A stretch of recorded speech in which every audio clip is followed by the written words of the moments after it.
আসসালামু আলাইকুম সবাইকে। আশা করি সবাই ভালো আছেন।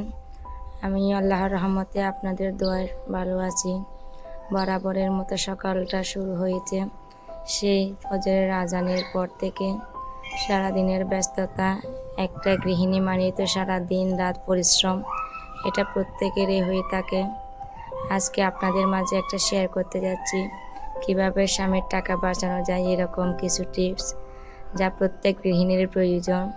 সেই সাথে সকালটা শুরু হয়েছে ব্যস্ততম দিয়ে। 7টায় আমার মেয়ের মাদ্রাসার গাড়ি আসবে, তাড়াহুড়া করে ওর জন্য নাস্তা রেডি করা শুরু করে দিয়েছি। একটু হালকা পাতলা নাস্তা দিলেই ওর পেট ভরে যায়। ও খাবে না মানে কোনো কিছুই ওর পছন্দ হয় না। ওর নাস্তার মধ্যে কোনো কিছুই পড়ে না। সবসময় দোকানের খাবারটাও সবসময় পছন্দ করে, ঘি দিলে তো একদম পছন্দ করে না। তাই আমি ও না দেখা মতো ওর খাবারের মধ্যে একটু করে ঘি ব্রাশ করে দিছি, ঘি দিছি, শুনলেও একদম খাবে না। এর পাকে নাস্তা বানানো শেষ, ওর টিফিনটা দিচ্ছি। বলছে মা আম্মু 2টা দিয়েন না, একটাই খাবো। দেখেন কত ছোট ওর পেট, তারপরে যাক অন্তত পক্ষে তো খাবে।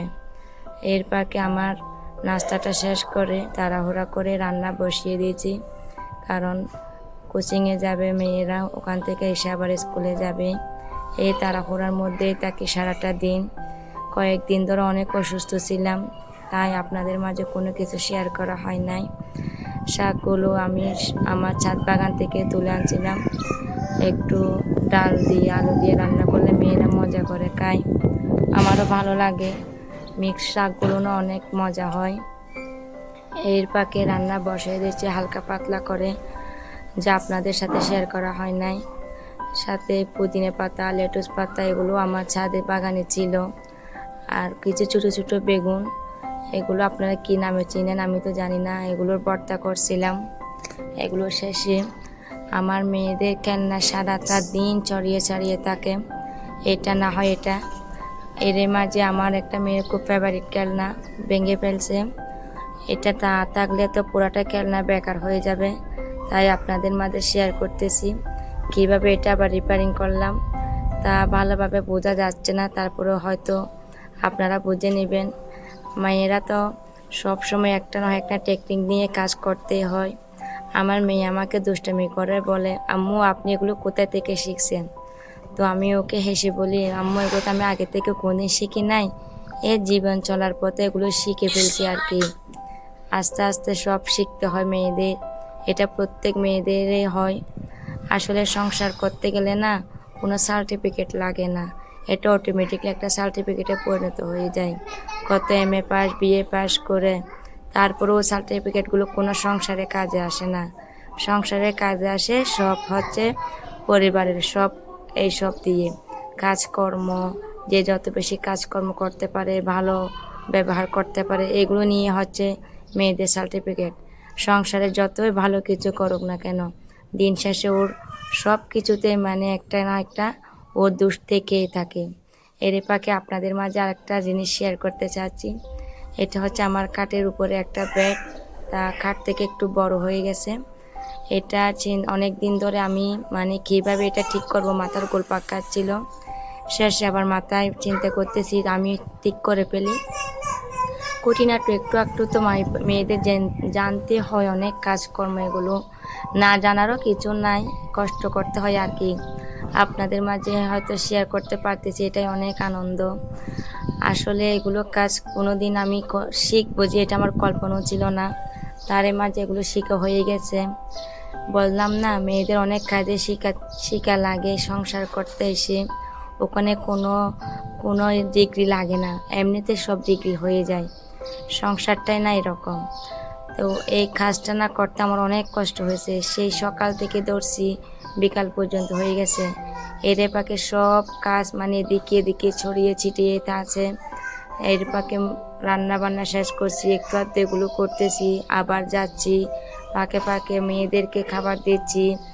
এই ছোটোটা দুষ্টামি করতেছে, এই পাকে পাকে মানে সব কাজ গুছিয়ে চেষ্টা করতেছি। একটু শুয়েও থাকতেছি, কারণ কয়েকদিন ধরে আমার অসুস্থ লাগতেছে। এর পাকে এটা করতেছি, মানে দিনটা না একেবারে এলোমেলো হয়ে গেছিল। একটা শুজ পিন সারাটা দিন খুঁজতে খুঁজতে আমি পাইও নাই, শেষ পর্যন্ত একটা সেফটি পিন পাইলাম, ওটা দিয়ে কাজটা কোনো রকমে চালিয়ে যাচ্ছি। যতবার বাইর হয় মার্কেট থেকে এতবার শুজ পিন এই সেফটি পিন এগুলো নিয়ে আসি, কিন্তু একটাও পাই না। অনেক খোঁজাখুঁজির পরে এই একটাই পাইছি, এটা দিয়ে আমি কোনো রকমে আমার মানে একটা হেল্পিং হ্যান্ড তো নাই, তো ওটা দিয়ে হলো আমি কাজটা চালিয়ে যেতে চেষ্টা করতেছি। আর এত যে মোটা কাপড়টা মানে ধরতে গেলে ব্যথা পাচ্ছে হাতে, তারপরও অনেক কষ্ট করে এই কাজটা করলাম, আপনাদের মাঝেও শেয়ার করলাম। অনেক গৃহিণীদের ওইটা কাজে লাগতে পারে। হয়তো স্বামীর 1000 টাকা বাঁচিয়েছি, কি হয়েছে, দিন শেষে তো একটু হলো মনের মধ্যে শান্তি লাগবে, এটা যে আমি আমার সংসারের জন্য একটা কাজ করতে পেরেছি, এটা মনের মধ্যে একটা আনন্দ দিবে। একদিন বলবে, যেদিন হয়তো বলবে না, কোনো একদিন বলবে, স্বামীর মুখ দিয়ে হয়তো প্রশংসাটা চলে আসবে, মানে তুমি এই কাজটা করেছো, তখনই আমার ওই দিনটার সার্থকতাটা চলে আসবে। আসলে মেয়েরা না একটু দিন শেষে একটু শুধু সফলতার এই গুঞ্জনটা শুনতে চায়, আর কিছু না। একটু প্রশংসাটা শুনলে মেয়েরা সব দুঃখকে হাসি মুখে বরণ করে নেয়। এর পাকে আমার ওই সেলাইটা অনেক কষ্ট করে, হাতটা সবসময় ঘেমে যাচ্ছিল, বারবার তুলতেছি বারবার করতেছি, এরকম করে করে কোনো রকমের কাজটা করছি। অনেক কষ্টের ফল, আসলে ভাবতেও পারি না যে এটা আমি করব। দুশ্চিন্তার মাঝে গেছিল অনেকটা সময়, মানে 2-4 ঘন্টা যা কাটাইছি, একটু শুয়েছি, একটু উঠছি, একটু রান্না করছি, দুপুরে খাবার খাইছি, এই রকম করে করে পুরাটা দিন আমার চলে গেছে। শেষমেশ যে আমি পারবো, এটা আমি অবিশ্বাস্য মনে করছিলাম একটা। আসলে প্রত্যেকটা মেয়ের হচ্ছে এটাই তার সার্থকতা। কোনো কাজ করার আগে যদি চিন্তা বেশি করে ফেলে, দুশ্চিন্তাটা বেশি করে ফেলে, তাহলে এটা হবে না। আসলে ভয়কে জয় করে কাজটা সামনের দিকে এগিয়ে নিয়ে যেতে পারলে এটাই হচ্ছে প্রত্যেক মেয়েদের সার্থকতা, এটা আমি মনে করি। আসলে প্রত্যেক জীবনের মেয়েদের জীবনটা একই রকম হয় না, কারো একটু বিলাসিতা বেশি হয়, কারো একটু বিলাসিতা কম হয়। তারপরও প্রত্যেকটা মেয়েরই উচিত যে যতটুকুতে আছে সবটুকু নিয়ে আল্লাহর কাছে কৃতজ্ঞতা যাপন করা। আসলে সারা দিনের মাঝে আমি আমার বিছানাগুলো আমি ঠিকমতো গোছাতেও পারি নাই, ঠিকমতো না গোছানোর ফলে মানে সারাটা দিনে দিক ওদিক থেকে থাকে, একটু গুছিয়ে উঠলে বাচ্চারা আবার সব এলোমেলো করে ফেলে। তাই দিন শেষে আবার একটু করে এগুলো গুছিয়ে ফেললাম, বিছানাগুলো একটু ঝেড়ে ফেললাম, গুছিয়ে ফেললাম। আপনাদের হয়তো ভালো নাও লাগতে পারে, যদি ভালো লেগেও থাকে আমার এই চ্যানেলটি আপনারা একটু সাবস্ক্রাইব দিয়ে পাশে থাকবেন এবং প্রত্যেক নোটিফিকেশন পাওয়ার জন্য লাইক দিয়ে কন্টিনিউ করে এটা চালিয়ে যাবেন। আসলে মেয়েদের কাজ তো শেষ হওয়ার না, সারাটা দিন অল টাইমটাই কাজ করতে হয়, যা আমার মত আমি আনলিমিটেড বলি। দিন রাত 24 ঘন্টা, বাচ্চার মায়ের তার কোনো কথাই না, সারাটা দিন কাজ আর কাজ। সারাটা দিন যদি গুছিয়েও থাকি, এদিকে কিছু কাপড় ওদিকে কিছু কাপড়, এগুলো ঝুলতেই থাকবে। সব কাপড় এনে কাঠের উপর রাখলাম, কখন যেগুলো আবার গোছাবো মাথার মধ্যে একটা গোলপাক কাটছে। তারপর শেষে বিছানা যেটা বেডটা ঠিক করলাম, ওটা একটু আমি বিছানার চাদরটা সুন্দর করে গুছিয়ে দেখলাম কীরকম হলো। মাশাল্লাহ, আগের চাইতে অনেক কমফোর্টেবল লাগছে। আসলে ওখানে আগেও ছিল বেডটা, কর্নারে একটা দেওয়াল থাকার কারণে কর্নারটা একটু এলোমেলো লাগতো, চাদরটা একটু গোছানো লাগতো।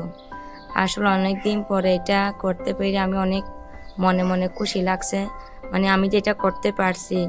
আমার হাজবেন্ড এসে অনেক খুশি হয়ে গেছে, বলছে যে দেখে তুমি যে এত বড় কাজ করতে ফেলছো, আসলে তুমি এত অসুস্থতার মাঝে দিয়ে করছো, আমি চিন্তাও করি নাই।